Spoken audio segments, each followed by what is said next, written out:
utópicos. Para entender a essência de Marx, você tem que ir um pouquinho mais para trás ainda, e em Hegel. Hegel, a ideia toda do idealismo, não vou entrar em minúcias filosóficas aqui, mas Hegel entendia que o Estado era a realização máxima do ser humano, e que era no Estado que o ser humano encontrava o seu ápice. Muito disso foi por ele ser assalariado, né, pelo governo na época, meio que pago para dizer isso, mas a ideia dele e as ideias todas dele são a essência da ideia de Marx. Não só pelo Estado máximo, mas muito mais do que isso, pelo historicismo e pelo idealismo. É daí que vem o marxismo, né? A dialética marxismo, o materialismo dialético é uma inversão do idealismo dialético de Hegel. Mas então, assim, entenda, Marx é, em tudo e na essência, Hegel. Olha, por licença, professor. Teve um probleminha aqui na live aqui, para começar a transmissão, e começou só agora. Então, tipo, tem como a gente começar de novo, porque tem um problema para começar a transmissão. Não tem problema. Tudo bem, então, certo. Então eu vou apresentar de novo os clubes aqui, aí o senhor pode comentar a sua apresentação, tá bom? Tudo bem, tudo bem. Tá bom? Imagina. Certo. Então, ó, sejam bem-vindos à primeira conferência liberal do interior de São Paulo. E é um evento conjunto do Clube Caiapós e o Semente da Liberdade. O Clube Caiapós é um grupo de cultura de extensão da USP Ribeirão Preto, e o Clube Semente da Liberdade também é um grupo de cultura de extensão, tanto da UFSCar quanto da USP São Carlos. Os dois grupos buscam expandir e propagar as ideias do liberalismo no contexto acadêmico. E, bom, esse evento a gente está trazendo o professor doutor Ives Bertoni, que ele é bacharel, mestrado, doutorado na USP, em Direito, Largo São Francisco. Ele escreveu vários livros de vários assuntos. E eu passo agora a palavra para o nosso palestrante, professor Ives. Olá, pessoal. Olá, Lucas. Muito obrigado. Sejam todos muito bem-vindos. Fico extremamente feliz de ter a oportunidade de poder falar com vocês, ainda mais num tema tão importante. Agradeço muito ao Lucas, ao Clube Caiapós e a todo mundo que está dedicando um tempinho aqui para nos ouvir. Eu vou falar hoje sobre fascismo, o que é fascismo, quais são as suas origens, a origem histórica e a origem ideológica, quais são os seus elementos essenciais, por que essa discussão é importante nos dias de hoje, e aí no final a gente abre um tempinho para as perguntas, e eu vou também falar um pouco de bibliografia para quem quiser se aprofundar. Tudo bem? Tá bom assim? Tudo bem, Lucas? Tudo certo, então. Agora tá bom. Tá seguindo? Posso ir? Então vamos lá. Tá tudo certo? Então vamos lá. Tem problema, é um tema que eu gosto, eu repito quantas vezes precisar, não tem problema nenhum. Vamos lá. O que é fascismo? Fascismo é uma daquelas palavras que estão sendo tão usadas hoje em dia que está meio que virando uma gíria, um xingamento né, fulano é fascista, Beltrano é fascista, isso aqui é fascismo, eu não gosto, então é fascismo. E isso é muito ruim, tá? As pessoas estão perdendo no correr do tempo, e a forma mais conhecida e mais prolífica de coletivismo que existe, que é o socialismo, surgiu na sua formulação teórica mais sólida lá no século XIX, tá? Especialmente com Marx. Marx não foi o primeiro socialista, mas ele se intitulava científico. Então, os que viriam antes dele seriam utópicos, por ser ele científico. Para entender Marx, a gente tem que ir um pouquinho para trás em Hegel. Hegel é o filósofo que deu origem a praticamente todas as ideias que Marx desenvolveu no âmbito da política, é praticamente Hegel, né, a filosofia de Hegel adaptada para a política. Mas o próprio Hegel tinha também um âmbito político já nele próprio muito claro, muito aberto. Para ele, o que era historicista, ele defendia que o ápice do ser humano se encontrava no Estado, que o Estado era a elaboração máxima do ser humano e que era a vontade máxima do ser humano se corporificava em coletivo no Estado. Claro que muito disso era porque ele era assalariado do governo na época, então ficava muito bonito ele dizer que o Estado era o máximo e não sei o que, era o ápice da história, e ele sendo historicista e etc. Se você for analisar as ideias de Marx, elas são, em grande medida, filhas de Hegel. Tá? O Marx é discípulo direto de Hegel. O materialismo dialético é apenas uma inversão do idealismo dialético de Hegel. O historicismo explícito e muito radical de Marx vem diretamente de Hegel. E a gente precisa entender isso para entender quem que é Giovanni Gentili, de onde que vêm as ideias dele, quem é esse cara. Mas, então, Marx, né, para chegar em Gentili, eu preciso, ainda que rapidamente, passar por Marx. Marx estudou a filosofia de Hegel bastante profundamente, ele queria ser poeta. Foi um completo fracasso como poeta, e aí ele decidiu que ele ia ser romancista. Foi um completo fracasso como romancista, e aí ele decidiu que ele ia falar de economia, porque afinal ele tinha lido Hegel. Né? E aí ele foi um sujeito que ele não teve nenhum emprego a vida inteira, nenhum. Ele teve um bico de correspondente de um jornal, mas foi um bico, e foi tudo que ele fez na vida. Ele afundou a família na mais profunda miséria, a família inteira, durante a vida toda. 2 filhos dele morreram de desnutrição. Ele teve um filho ilegítimo com a empregada, que ele empurrou para o amigão dele, o Engels, e 2 filhas depois, já adultas, se suicidaram. Mas, assim, ele viveu a vida inteira na absoluta miséria em que ele próprio colocou a família. E ele parasitou a herança da mulher a vida toda. Ele mandou uma série de cartas para Engels, torcendo para a mãe morrer logo para receber a herança dela. E parasitou o próprio Engels também, que era filho de um industrial. E isso foi a vida dessa pessoa que supostamente decifrou as entranhas do capitalismo. Quando ele morreu, era opinião corrente que o marxismo acabava junto com ele. Apenas 11 pessoas compareceram no enterro de Marx, Engels incluído. Então, quando ele morreu, se acreditou que o marxismo tinha acabado. Como todo mundo sabe, não foi isso que aconteceu, e geralmente se coloca que, né, o renascimento do marxismo se dá com a escola de Frankfurt. Isso está bem errado, gente. O marxismo é muito importante, não só por conta do seu renascimento teórico, mas lá atrás, na Revolução Russa, né, com Lenin, que era um marxista que colocou as ideias de Marx em prática de forma bastante firme, bastante violenta, e em função disso, o marxismo continua vivo, continua muito forte naquela época, na verdade, ficando cada vez mais forte, mas passando pela Itália, curiosamente, antes de voltar para a Alemanha, na escola de Frankfurt. Então, existia muito forte na Itália a ideia de que o que tinha acontecido na Revolução Russa, por uma série de razões, nunca mais iria se repetir. Porque, na verdade, a Revolução Russa não foi em outubro, que todo mundo fala a Revolução de Outubro. Outubro foi um golpe. A Revolução mesmo foi em março, muito antes dos bolcheviques chegarem ao poder. Se vocês quiserem, depois eu explico o que significa o nome bolchevique, mas como o próprio Lenin diz, eles eram uma gota no oceano, era um grupo minúsculo, só que muito mais organizado, muito mais decidido, muito mais violento, muito mais bem armado e bem organizado. E é daí que surge uma outra frase famosa do Lenin, de que a minoria organizada sempre vai vencer a maioria desorganizada. Então, aquele grupelho vai no meio do caos ali, da confusão, vai, se impõe, se coloca e fala, olha, quem não gostou vai tomar tiro, e eles conseguem chegar ao poder dessa forma, pela ação direta. Guardem essa expressão, que ela vai ser muito importante. O Gramsci, analisando aquilo, chega numa porção de conclusões.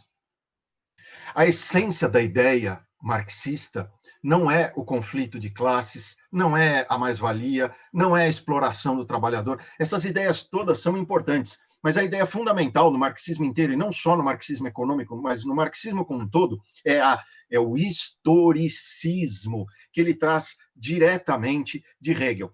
O que significa, então, esse tal de historicismo que eu tanto estou falando? Entre uma série de outras coisas, o mais importante no historicismo, hoje eles falam, não, é que cada coisa tem que ser interpretada segundo o seu momento histórico. Isso é importante, mas isso não é a essência do historicismo. A essência do historicismo é a história tem um curso único. E a manifestação das pessoas, dos indivíduos, é irrelevante. O curso da história é imutável e imparável. Tá?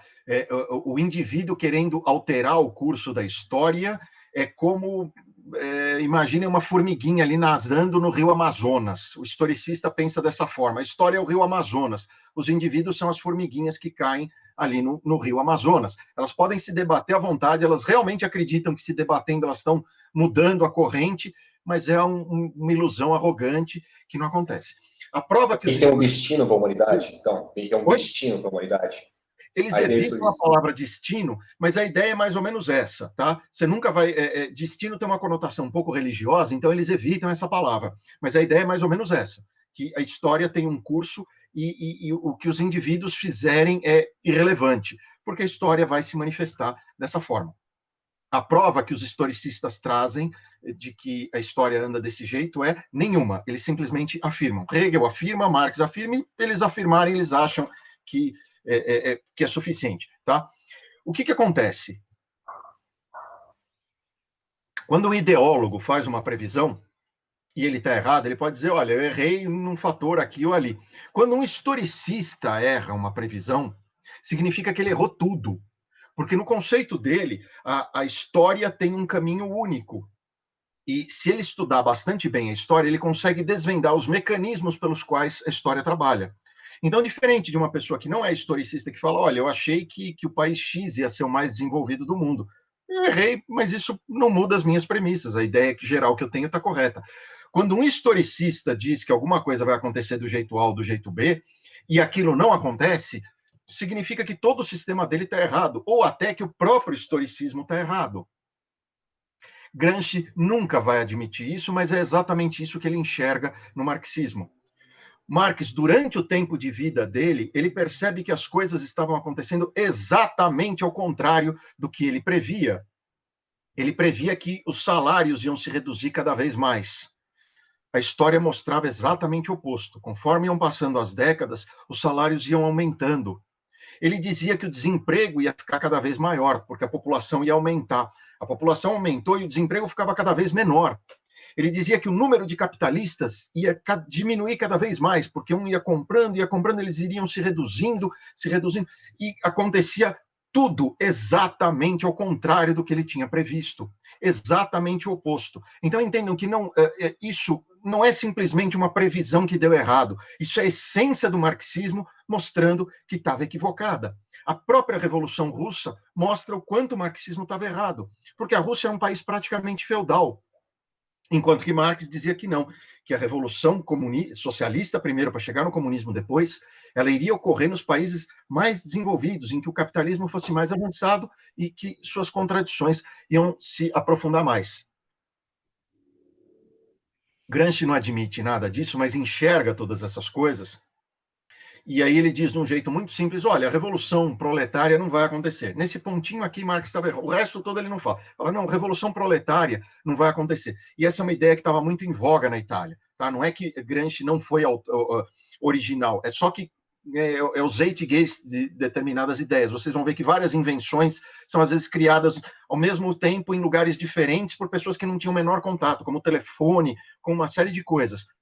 Revolução marginalista da escola austríaca foi por Menger, mas foi o Aurras também, e vários outros, e tiveram uma ideia mais ou menos parecida, cada um explicou de um jeito, mas isso é muito comum na história das ideias, por motivos, se quiserem entender uma teoria legal sobre isso, leiam Jung, psicólogo, tá? Que fala do inconsciente coletivo, ele tem ideias curiosas a respeito disso.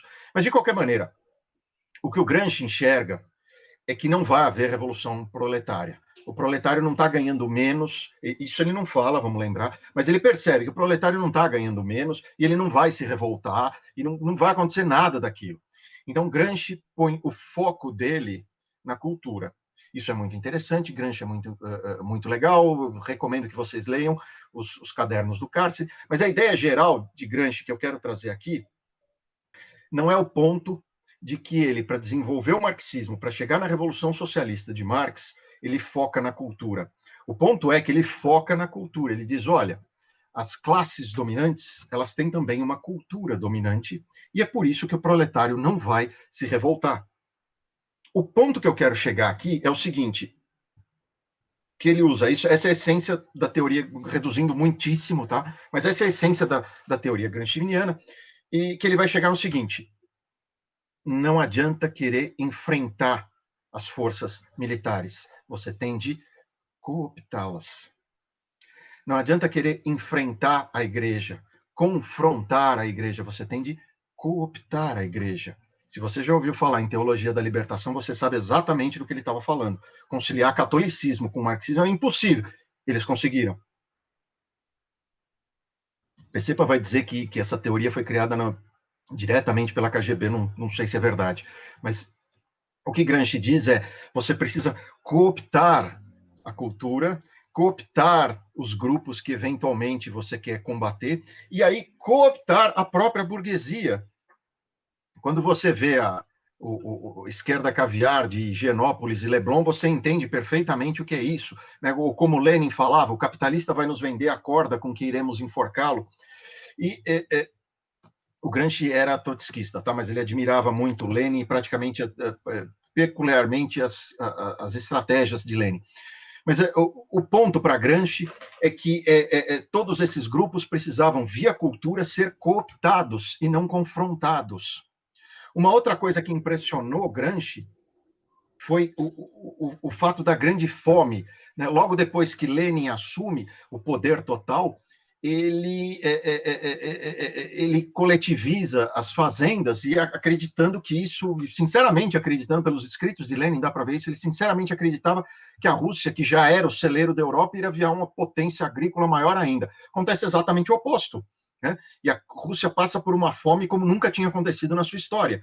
Aí ele diz, né, a famosa, outra frase famosa, um passo para trás para dar dois para frente. Na verdade, é o contrário, ele, né, voltou à propriedade privada das fazendas, permitiu isso. Isso impressionou muito o Gramsci, que começou a pensar, talvez dirigentes partidários não sejam bons fazendeiros.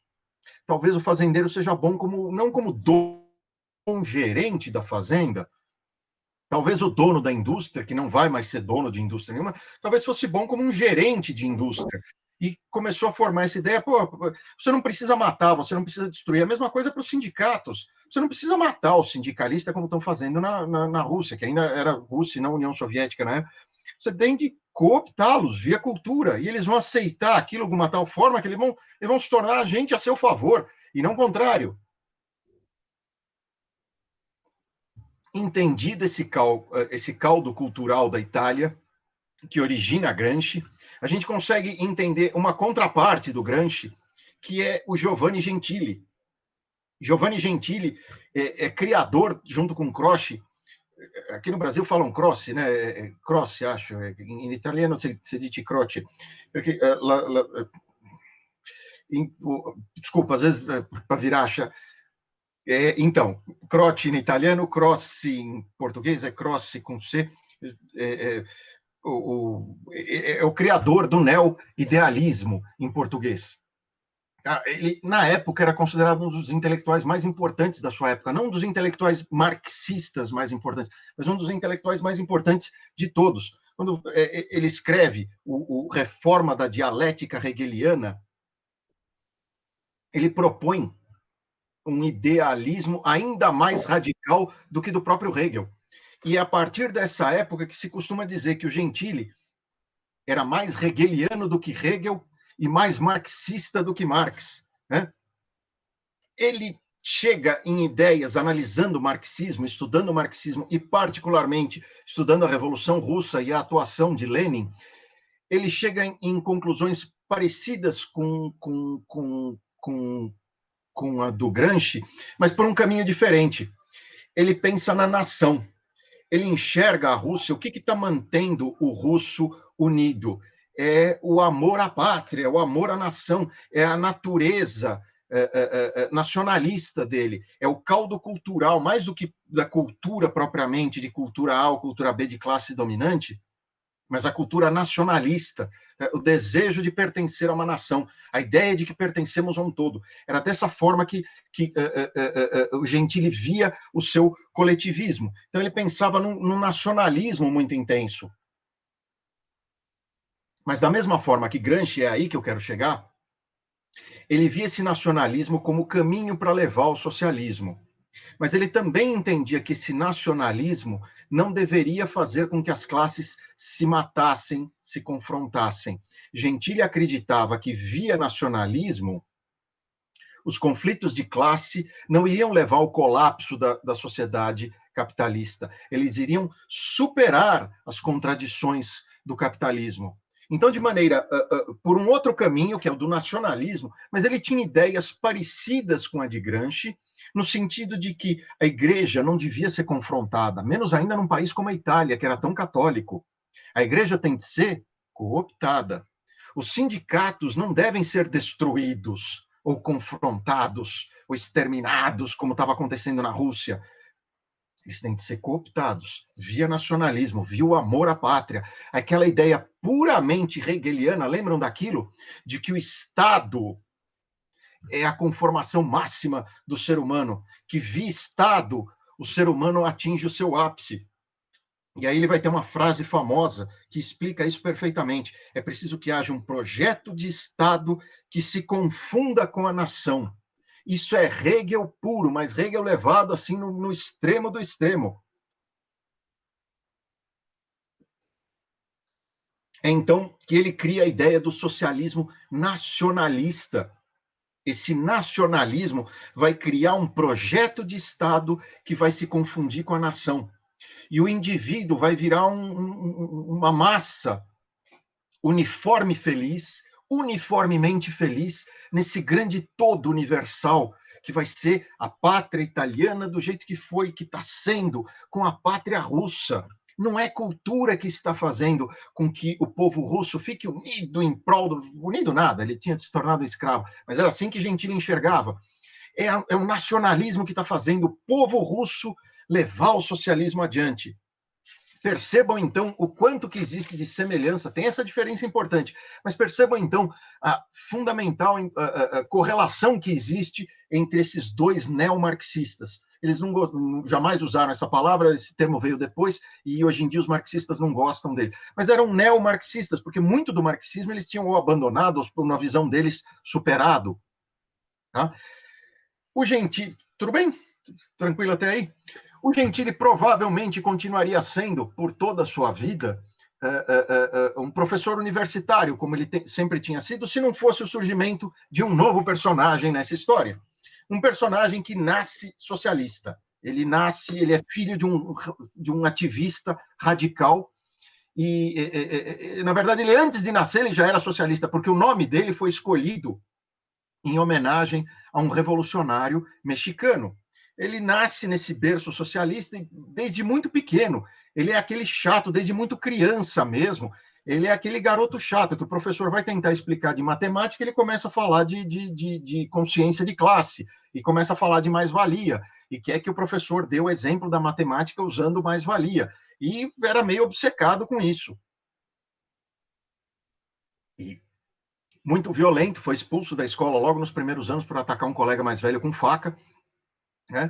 E assim que pode, ele, né, com 17 anos, ele começa a trabalhar já em jornais socialistas.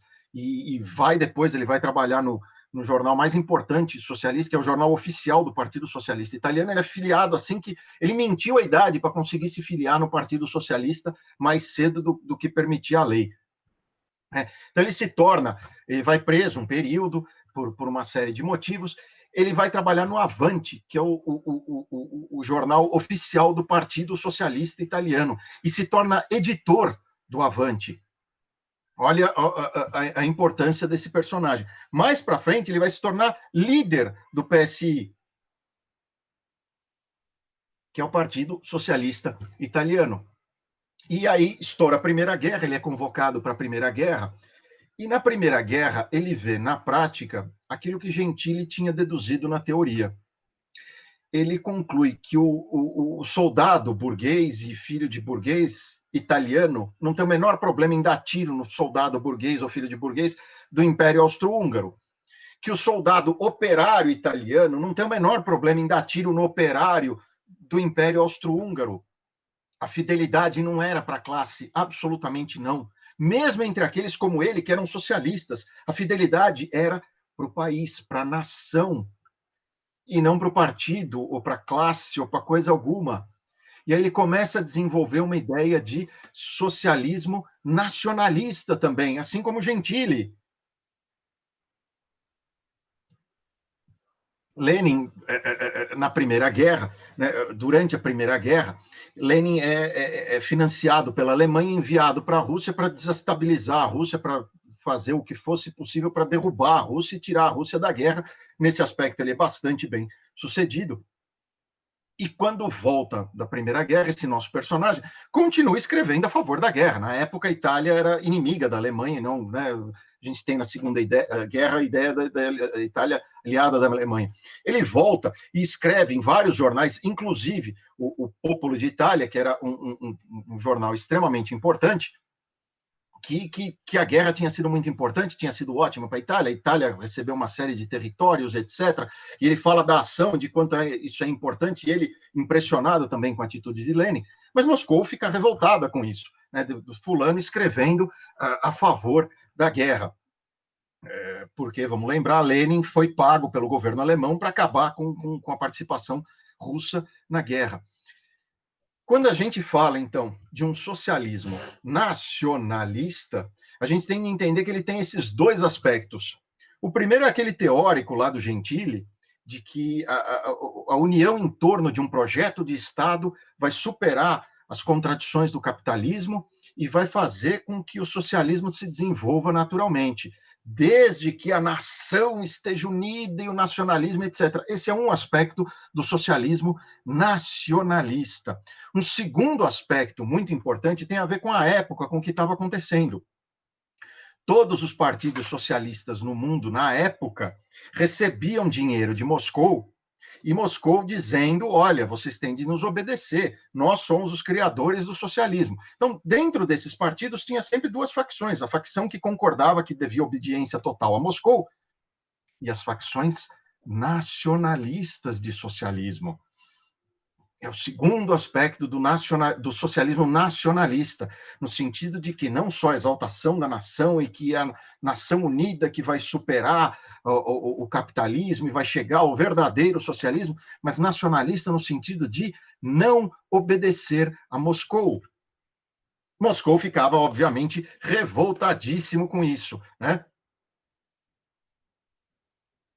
Então, esse nosso personagem briguento, vendo isso na Primeira Guerra, voltando da Primeira Guerra, escrevendo esses artigos, ele queria ser candidato pelo PSI, mas por essas brigas todas, ele acaba sendo expulso do PSI. Como que você escreve a favor da guerra, se Moscou está dizendo para a gente falar que não, que isso é horrível, que não, que tinha que aceitar a paz a qualquer custo, como a Rússia fez, e etc, etc.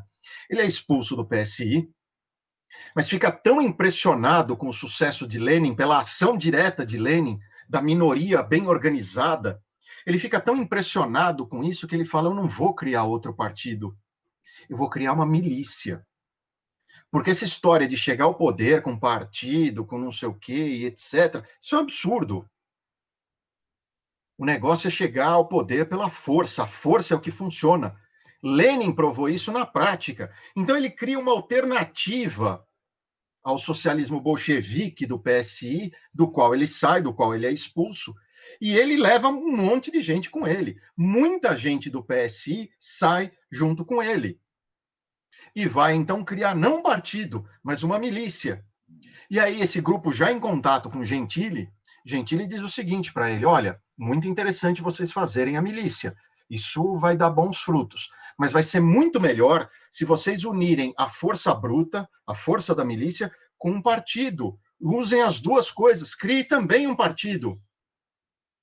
A essa altura, vocês já imaginam que o nome desse nosso personagem, que acabou de ser expulso do PSI, por discordar de Moscou, por querer um socialismo nacionalista, que foi socialista até a medula a vida inteira, é Benito Mussolini, cujo nome Benito é em homenagem a Benito Juárez, o revolucionário socialista do México. Ele, em contato com Gentili, ele resolve criar uma milícia, que são o facho de combatimento. Por que é o fascio? Se sobrar tempo, depois eu explico o que significa fascio, mas vem lá do latim, né? Faces, que para o italiano vai fascio, e aqui em português a melhor tradução, eu acho, é feixe, que vinha lá dos lictores, que eram os guarda-costas dos magistrados. Então ele cria o fascio de combatimento, com as famosas camisas pretas, que é uma milícia, mas por influência de Gentili, ele cria também um partido político. Então vai ter esses dois braços, né? O braço armado, que é uma milícia, que é o fascio de combatimento, e o braço político, que é o Partido Fascista Italiano, que se faz dessa origem como uma dissidência do Partido Socialista Italiano. Então, não é só o Mussolini que é saído, que é dissidência do Partido Socialista Italiano. Todos os grandes líderes desse novo partido que ele cria são uma dissidência do PSI, são saídos do PSI e com essas ideias. Tá? Mussolini vai chegar ao poder, aí, como dizem, o resto é história, e vai nomear Gentili como seu ministro da Educação. Então, as duas coisas se encontram aí. Na Itália, se diz, eles usam o fascio, né, por causa dos lictores que existiam no Império Romano, mas na Alemanha, que observa isso e tem, de novo, as ideias que estão meio surgindo, essa era uma ideia que surgia também na Alemanha. Depois da derrota da Primeira Guerra, não, nós queremos levar o socialismo, mas tem que ser um socialismo nacionalista, que traga de volta o orgulho da pátria, que nos una, que consiga superar as contradições do capitalismo, mas ao mesmo tempo que recuse as ordens de Moscou. É preciso que haja um partido socialista, nós queremos o socialismo, mas que seja um partido nacionalista, um tipo nacionalista de socialismo, diretamente inspirado pelos italianos. Só que, como na Alemanha não tinha essa história de voltar às glórias do Império Romano, o partido na Alemanha assume um outro nome, assume esse nome mais simples, Partido Nacional Socialista. Mas como eles eram um partido focado em socialismo para os trabalhadores, Partido Nacional Socialista dos Trabalhadores Alemães, cuja sigla é Nazi, e é daí que vem o nome Partido Nazista, que não é só socialista no nome, ele é socialista na medula, na essência, na origem de todas as suas ideias, a exemplo do que tinha acontecido na Itália. Então, vamos lá, rapidamente falar das características do fascismo. A própria história dele já mostra bem o que ele é.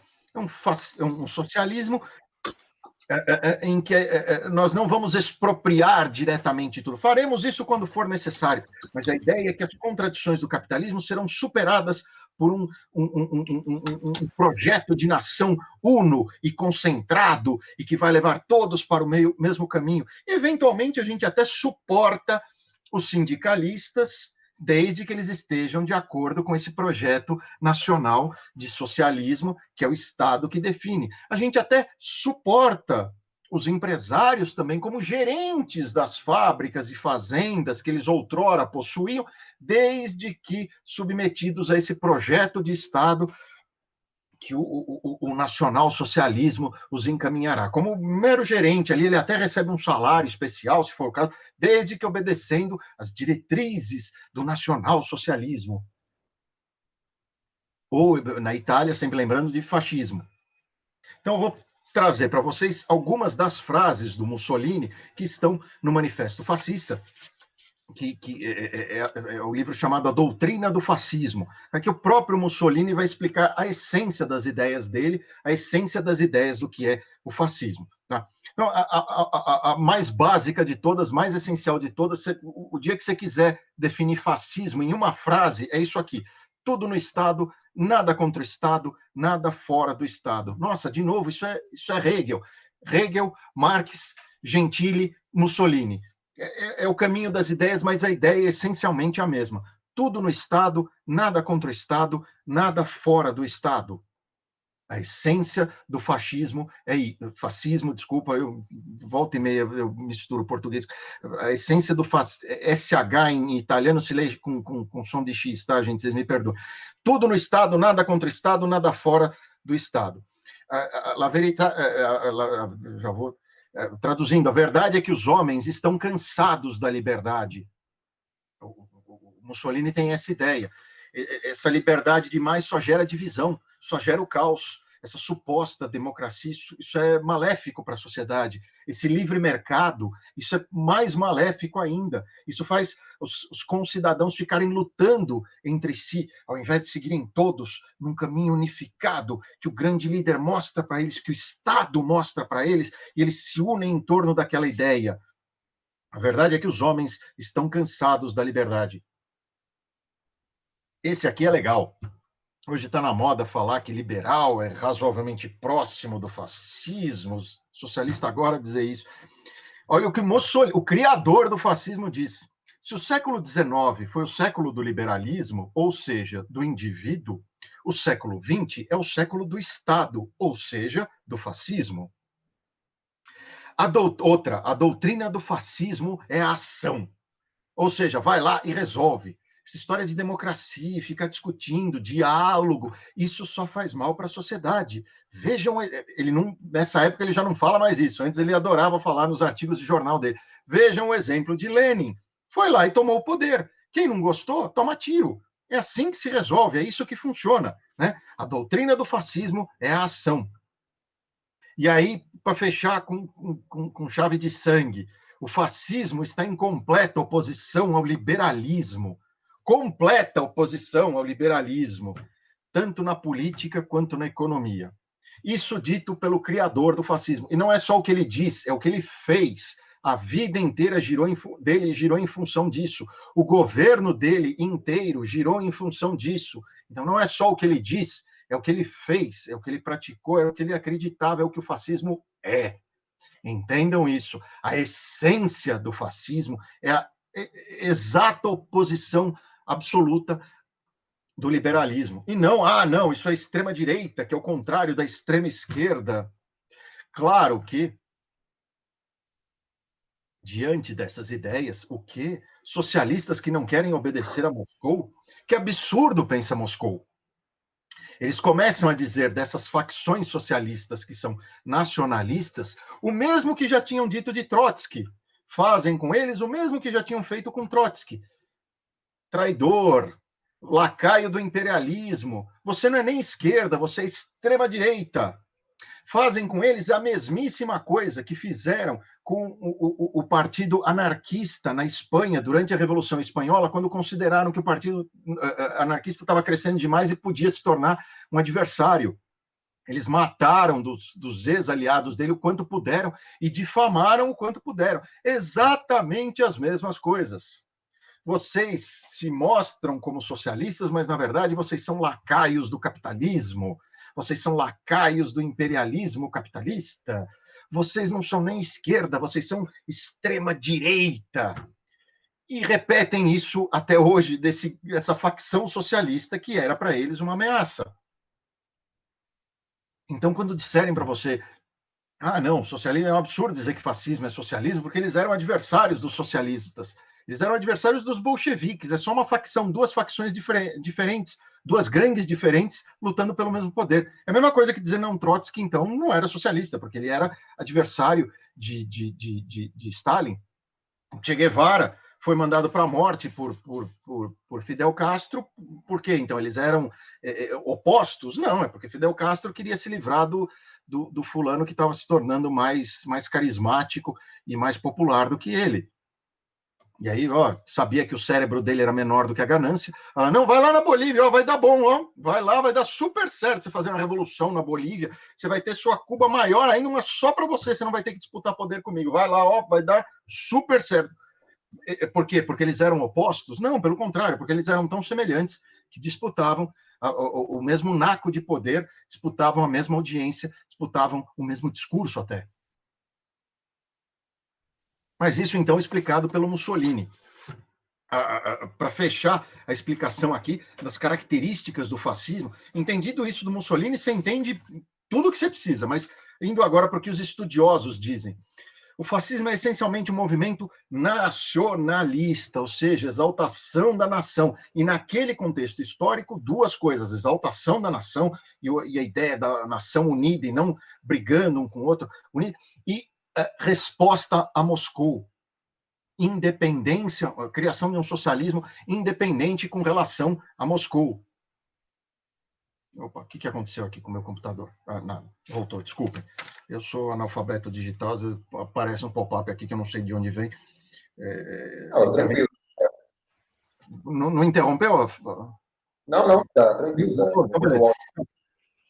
Essencialmente, o fascismo é um movimento nacionalista, de exaltação da nação e de, naquela época, hoje nem faz mais sentido, mas isso precisa ser entendido naquela época, de independência com relação às ordens da Rússia, do que viria a ser depois a União Soviética. Vamos construir o socialismo pelos nossos próprios meios, pelo nosso próprio caminho. Então, quando o militantezinho lá do PSOL, ele fala, cada país tem de construir seu próprio caminho para o socialismo, ele não sabe, mas ele está repetindo palavras literais de Gentili, que é apenas o criador do fascismo, que ele diz que ele combate. Então, esse nacionalismo também se desdobra em belicismo, a ideia de que a guerra é valorosa, de que o máximo do ser humano é o Estado, e o máximo do Estado é o Estado em guerra, é o Estado arruinando, pisoteando outro Estado para mostrar como é mais forte e mais poderoso. Lembrem que o quanto disso foi levado para a Segunda Guerra Mundial. Palavras de Hitler, o nacional-socialista Hitler. Não faz sentido discutir quem tem razão numa guerra, quem começou. Tem razão quem vence. A força é a razão. Tem razão quem vence. Palavras exatas de Hitler. Militarismo, portanto, junto com essa ideia de belicismo, vocês vão ver as escolas têm de ser militares, o treinamento tem de ser militar. Hitler vai dizer literalmente isso no Minha Luta, né, que a educação física é mais importante do que a educação intelectual. Todos têm de estar fortes e saudáveis para atender ao chamado da pátria e conquistar territórios, né? Quando vier a hora de fazer isso, ele vai dizer isso num outro capítulo. Então, a ideia de ação, sempre muito influenciados por Lenin, pelo sucesso de Lenin, não muito via política, mas de pôr o pé na porta e chegar lá e tomar o poder, aproveitar a confusão e etc. Estado controlador. O Estado tem de controlar tudo, o Estado tem de controlar a vida das pessoas e, particularmente, a economia. Sindicalistas são aceitos enquanto estiverem de acordo com esse projeto de Estado. O próprio trabalhador em si mesmo, ele tem de aceitar, se o salário for mais baixo num determinado momento, ele tem o dever patriótico de aceitar isso, o sindicato tem de aceitar, e quando for negociar, ok, negociar, mas você tem de negociar dentro de um projeto de Estado. É só assim que você é tolerado. O projeto único significa a mesmíssima coisa para os empresários, óbvio. Olha, eu sou socialista, eu estou te tolerando.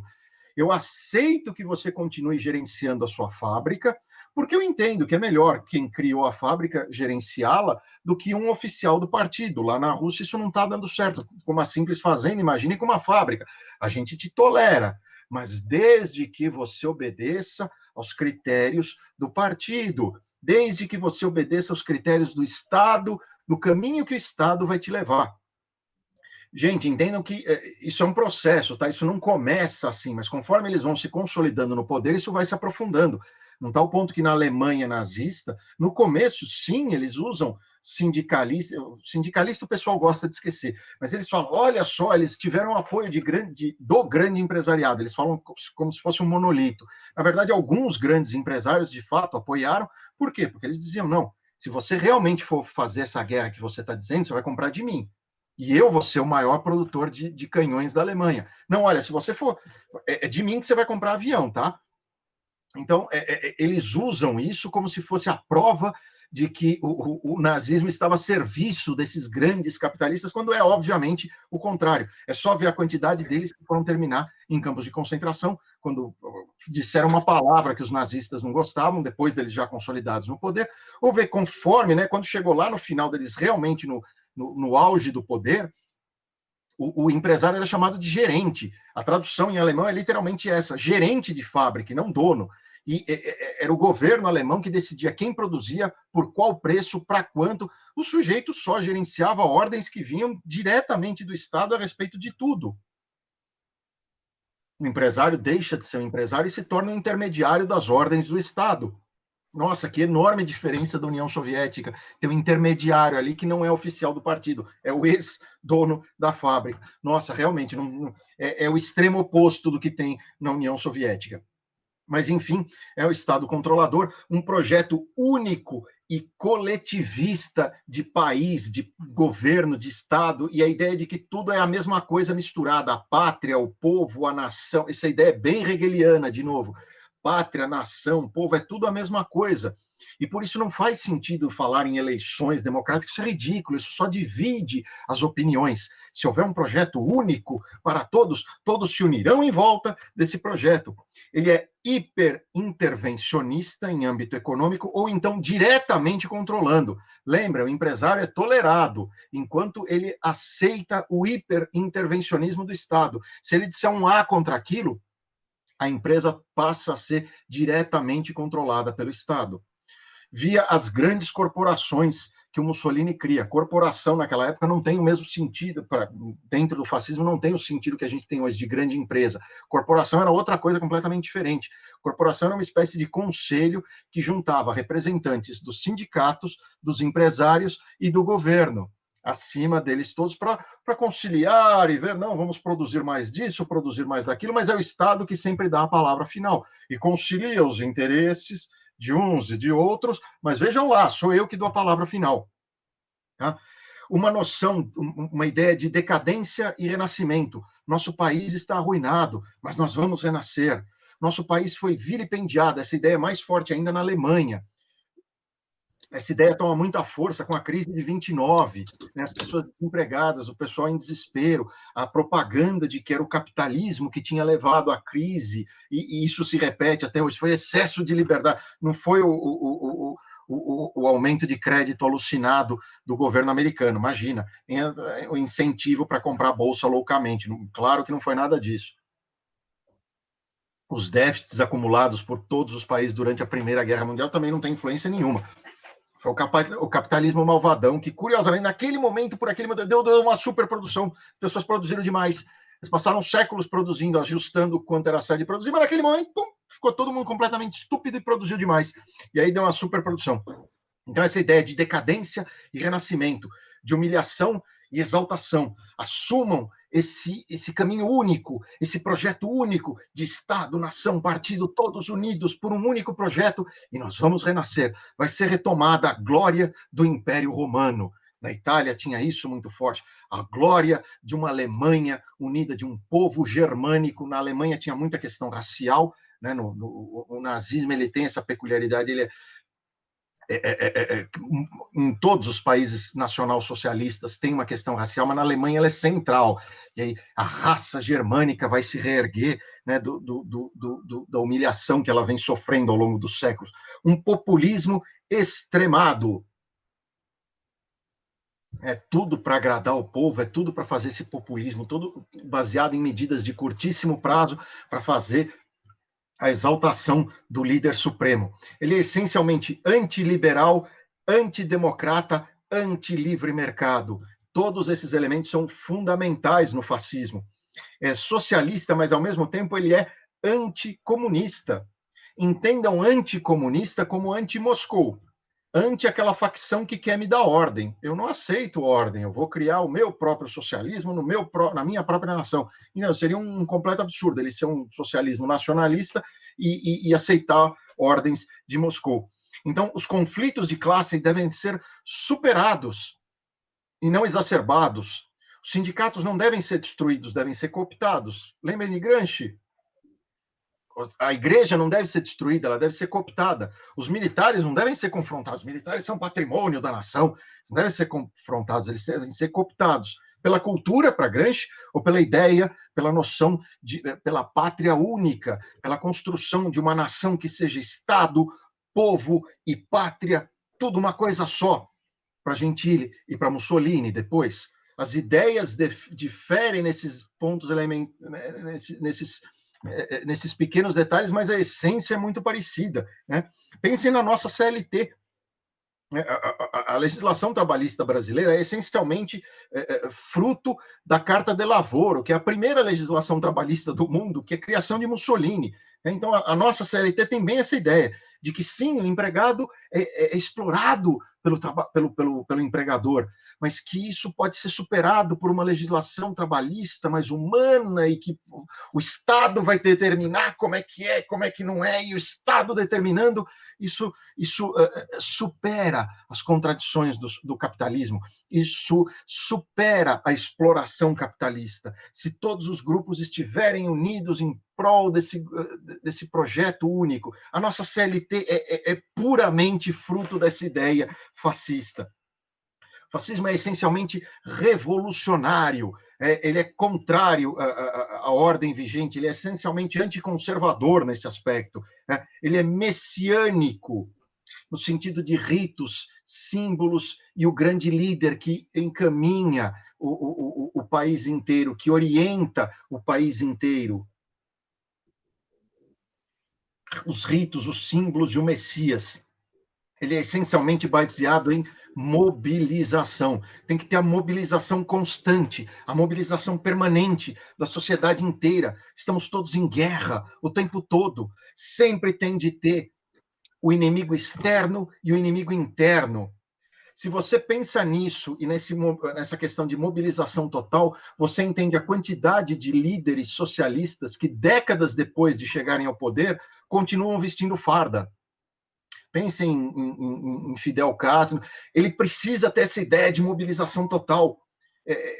De novo, ritos e símbolos e o Messias. O Messias está sempre vestido para a guerra, porque para se manter no poder, ele precisa convencer o povo de que é necessária uma mobilização total, de que o inimigo Yankee vai nos invadir a qualquer momento, de que existem traidores espreitando, talvez dentro da sua casa, e é aquela política tão comum na União Soviética, em Cuba, e você, nossa, denunciar os seus próprios pais é uma glória suprema, é uma honra suprema, né? Então, mobilização é essencial o tempo todo. Anti-indivíduo, anti-individualismo. Você não tem o direito de ter suas próprias ideias se elas contrariam esse projeto único de país. Isso é ruim, isso é divisionário, isso cria divisões, isso cria fissuras. A ideia de democracia é uma estupidez, a ideia de livre discurso, isso é tudo uma estupidez que só serve para dividir o país e enfraquecê-lo. Um país forte e unido não precisa de ideias individuais, negócios individuais, empreendedores. Deus me livre! A propriedade individual até pode ser tolerada desde que a serviço desse projeto fundamental, a serviço desse projeto máximo. É por isso que lá, próximo da crise, em 30, se não me engano, o Mussolini chegou a fazer privatizações, muito pequenas, muito pontuais, mas ele chega a fazer privatizações, né, porque estava numa situação de carestia muito grande. Mas em 35 vem um processo radical de estatizações, chega ao ponto de 70% da economia. Os outros 30% continuam sob aquele controle das corporações, mas 70% da economia sob controle direto do Estado. Como que alguém consegue dizer que isso é o oposto de socialismo? Em 36, não satisfeito, ele congela preços, faz um congelamento brutal de preços. É um controle praticamente absoluto da economia pelo Estado. Então, anti-indivíduo, violência, a ideia de que a violência é um bem em si mesmo, de que o soco resolve, o tiro resolve. Aquela frase, com fascista não se negocia, com fascista não se conversa, essa frase é essencialmente fascista em si mesma. Com fascista se dialoga na ponta do fuzil, dizem os alegados antifascistas, que usam a própria expressão ação direta, né? Os black blocs falando, não, é ação direta, você tem que ir na rua. O próprio conceito disso é fascista, e é curioso que eles se vestem, adivinha? De preto, como os fascistas originais. Até a cor deles eles tiraram diretamente dos fascistas, né? A ideia de doutrinação. A criança tem que ser educada desde pequena nos valores da pátria, do Estado. Essa ideia de doutrinação. Olha o quanto os antifascistas odeiam escola sem partido e você vai ver o quanto eles aprenderam bem dessa noção. Só uma coisa, professor. Oi. Já deu 1 hora de palestra já. E, assim, a gente podia fazer umas perguntinhas antes de acabar, ou o senhor ainda tem mais coisa para falar? Desculpa. Termina em 30 segundos. Tem 30 segundos para Tudo falar. bem. Tá certo. A doutrinação, então, que é fundamental para manter a criança, que, de novo, isso vem de Lenin também, né, que me deu uma criança por 4 anos e eu faço dela o que eu quiser pelo resto da vida, e, finalmente, partido único. O partido tem que ser único, tem essa ideia de multipartidarismo, isso é um absurdo, que só divide a nação e etc. E pensem nos países socialistas em que a primeira coisa que eles fazem assim que chegam no poder, partido único, só a gente pode concorrer. Obrigado, gente, agradeço muito, passei um pouquinho do tempo, mas era aqui que eu fechava, eu tinha programado, pelas minhas contas, eu ainda tinha 10 minutos, mas é isso, encerrei, agora vamos para as perguntas. Pronto. Bom, então tá. A primeira pergunta seria assim: o Getúlio Vargas ele foi uma figura política enorme aqui no Brasil no século XX. Tipo, mudou fundamentalmente o arranjo constitucional aqui no Brasil, tipo, até hoje influencia a política brasileira. E assim, você consegue ver umas influências fascistas nele, especialmente no Estado Novo, mas ainda é meio controverso você falar que ele é fascista ou não. E eu queria saber sua opinião, se ele era um fascista ou não. Sem dúvida nenhuma, para mim não tem controvérsia nenhuma. Getúlio Vargas era fascista, não tem o que discutir. Você olhar a CLT, você olhar a forma que ele conduziu o governo, ele não conseguiu, por uma série de circunstâncias históricas, aprofundar a ditadura dele o tanto quanto ele gostaria, mas não foi por falta de tentar. Tá? Agora, o ideário dele, a cabeça dele, então, assim, as circunstâncias no Brasil eram muito diferentes das circunstâncias na Itália, ou na Espanha, ou até em Portugal, que teve uma versão um pouco mais lá. Era uma versão mais light, mas então o governo, eu até diria que a gente pode ter uma controvérsia, porque ele não conseguiu aprofundar tanto a ditadura quanto ele queria. Agora, a pessoa dele, a figura dele, as ideias dele, carimba que é fascista, sem a menor sombra de dúvida. Ah, então tá, obrigado. Outra pergunta que tem aqui no chat que é assim: é, apesar dos problemas do nacionalismo que o senhor apontou, a própria vida de sociedade criaria um certo vínculo nacional. Então, será que haveria um nível saudável de nacionalismo? Essa é uma discussão muito válida, muito interessante, e depende muito do que você entende como nação. Existem os críticos do nacionalismo que vão dizer nacionalismo é você se orgulhar por coisas que você não fez e ter ódio de pessoas que você não conhece. Mas a hora que você vê a pessoa que gosta do Brasil, pelo povo brasileiro, pelas tradições, e ele chama isso de nacionalismo, não tem como você recriminar essa pessoa. Senão eu vou estar recriminando a mim mesmo. Eu gosto muito do país que eu moro, eu gosto muito da minha língua, eu acho lindo eu ir para o Nordeste e ser tratado como alguém do mesmo país, apesar do meu sotaque ser totalmente diferente. Eu acho muito bonito eu falar a mesma língua e ser tão bem recebido quanto eu sou no Nordeste, no Sul. Então, se isso é nacionalismo, não sei, talvez então eu seja. E se alguém me disser que isso não é saudável, eu vou dizer que é muito estranho. Então, vai ter quem vai dizer que o fascismo é um nacionalismo exacerbado, portanto, o nacionalismo não se justifica, não deveria ser explicado, e vai ter gente que vai dizer que o fascismo é o nacionalismo distorcido, porque o nacionalismo tem um lado bonito também, de você gostar do seu país, de você querer o bem do seu povo, de você sentir um carinho especial pela terra e pelo lugar que você tem. Então, minha família é italiana, mas seria ridículo eu dizer que eu não tenho um carinho pelo arroz e feijão e por uma porção de coisas que são absoluta e tipicamente brasileiras. Eu estaria me recriminando se eu dissesse que isso é errado ou ruim de alguma forma. Respeito quem pensa de maneira diferente e acha todo o nacionalismo que é só um grau menor de uma coisa que é ruim. Eu não sei, eu acho que eles estão pensando nesse outro nacionalismo de querer esmagar povos, etc. Uma outra coisinha que eu queria falar aqui, o senhor comentou que, tipo assim, claramente tem esses paralelos entre socialismo, o fascismo e tal, e que muitas vezes socialistas falam assim, não, o liberalismo tem afinidade com o fascismo é o freio do liberalismo, uma coisa assim. E, assim, tipo, eu queria saber, tipo, de onde começou isso daí? Como é que eles conseguiram fazer essa conexão, sabe? Porque para mim parece algo bem forçado, sabe? A origem dessa conexão eu não sei. A ideia de que fascismo é oposto do socialismo, isso, como eu falei, nasce em Moscou. Moscou vai fazer com os nacional, com todos, não só os fascistas italianos, mas com todos os nacional-socialistas, o mesmo que eles fizeram com Trotsky, o mesmo que eles fizeram com os anarquistas, o mesmo que eles vão fazer com qualquer facção diferente da deles. Então, é um ataque de facções. O Hitler diz literalmente isso: nós somos os socialistas verdadeiros. O bolchevismo é uma distorção internacionalista do socialismo. O socialismo verdadeiro é o nosso. Então, por que não foi essa narrativa que prosperou? Porque ele foi vencido militarmente.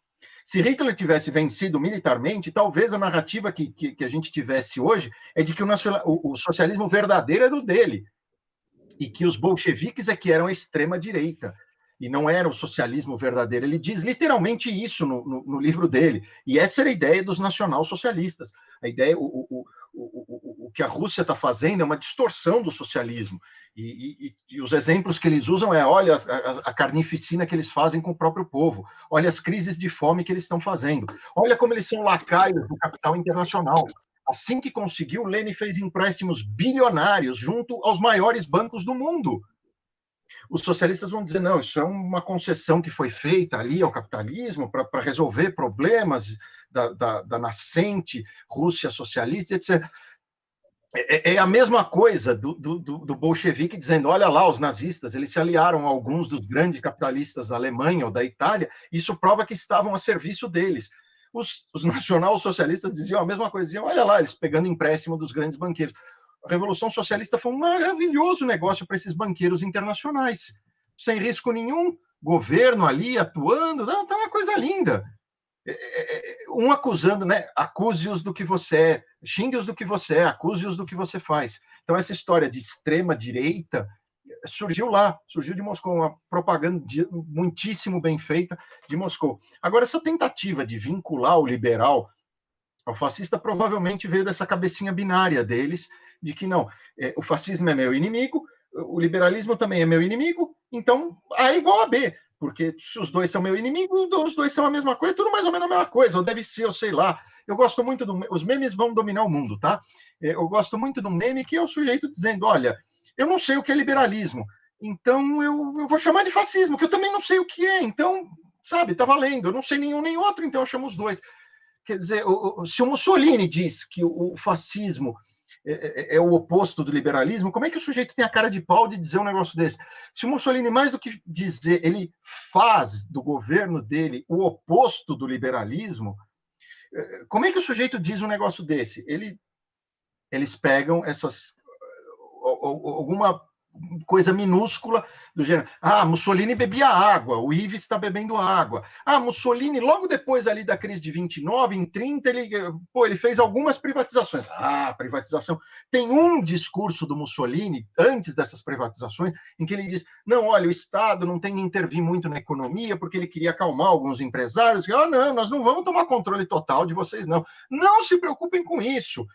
Aí eles pegam esse discurso e falam, olha, e ignoram todo o resto, todo 99% do que Mussolini falou e 100% do que Mussolini fez, eles ignoram tudo e falam, não, olha, tá vendo? Que liberal não concordaria com essas palavras de Mussolini? Né? É daí que vem, é daí que vem. Bom, mas última perguntinha, só rapidinha, tá bom? Mas, como você comentou, o fascismo é algo muito distorcido hoje em dia, e como termo, e meio que é um sinônimo para autoritarismo no geral, parece, praticamente. E eu queria perguntar se você consideraria a ditadura militar uma forma de fascismo aqui no Brasil, a ditadura. Não, eu diria que ela tem fortes elementos, mas não chega a tanto. Tá? A gente teve um período lá se vocês forem ver, um hiperintervencionista, tá? Mas muito em aspecto econômico eu responderia que sim, em vários outros aspectos com algum grau de salto em alguns elementos fascistas. Tá? A economia, sim, porque é a ideia de projeto de governo, a ideia dos campeões nacionais. No período Geisel, chegamos a ter 80% da economia diretamente nas mãos do Estado. Os outros 20% estavam indiretamente. Tá? Nós chegamos a ter 80% da economia nas mãos do Estado. Tá? Mas sobre vários outros aspectos a gente poderia dizer que não chegou a ser tão profundo quanto um regime fascista, ainda que tivesse ali uma séria inspiração. Importações, por exemplo, era mais difícil importar no Brasil, o Brasil era mais fechado para importação durante certos períodos e para certos produtos do que a União Soviética. Então é um negócio completamente louco. Tá? Então, sim, tem vários elementos, especialmente em economia, de economia ser super centralizada, o Estado e as estatais e etc. Mas em vários outros elementos a gente poderia dizer que não, que é diferente. Tá? Então, eu tenho bastante receio de sair chamando tudo de fascismo. No caso específico do Getúlio Vargas, eu acho que sim. Da ditadura militar, eu diria que sim, economia, e talvez nem tanto, mas com sérias inspirações, mas talvez nem tanto em outros aspectos. Bom, muito obrigado, então. E aqui no Caia Pós, no Semente de Liberdade, tem um formulário que a gente tem que preencher aqui do Students for Liberty. E é precisar de uma palavra senha, tipo, uma palavra para tipo, mostrar que você assistiu a live mesmo. Então, eu pedi você escolher uma palavra para a gente usar aqui no formulário. Qualquer palavra que você queira relacionada ao tema. Uma palavra que eu queira relacionada ao tema? Ah, não sei. Dá uma ideia aí, eu falei tantas. Tá bom, vai. Tá bom. Eu não sou muito criativo, não, só um minutinho, vai. Então vamos lá. Põe a palavra Gentili, que é o idealizador do fascismo. Gentili. Tá bom, Gentili, ok, boa, Gentili. Nada a ver com o humorista, hein? Coitado dele, não vão pichar o coitado. Eu nem sei se é da mesma família. Gentili é um sobrenome super comum na Itália, tá, gente? Antes de sair Eu xingando. tenho pena da neta do Mussolini, porque ela tá viva e ela testou a Mussolini, pensando. Teve parte da família dele que mudou o nome até e tal, um negócio complicado. Tá. Bom, mas, enfim, muito obrigado pela sua palestra, foi muito boa. Queria que tivesse mais tempo, sinceramente. O senhor fala muito bem. Obrigado. Agradeço muito. Eu achei que eu tinha a história de interromper, voltar, eu tinha calculado que eu tinha um pouquinho mais de tempo. Mas agradeço muitíssimo, obrigado pela oportunidade, espero que vocês tenham aproveitado. Não deu tempo de eu falar a bibliografia, quem quiser depois me manda uma mensagem, eu passo para vocês. Agradeço muitíssimo a oportunidade, gente. Muito feliz, muito obrigado. Muito obrigado, hein? Até uma boa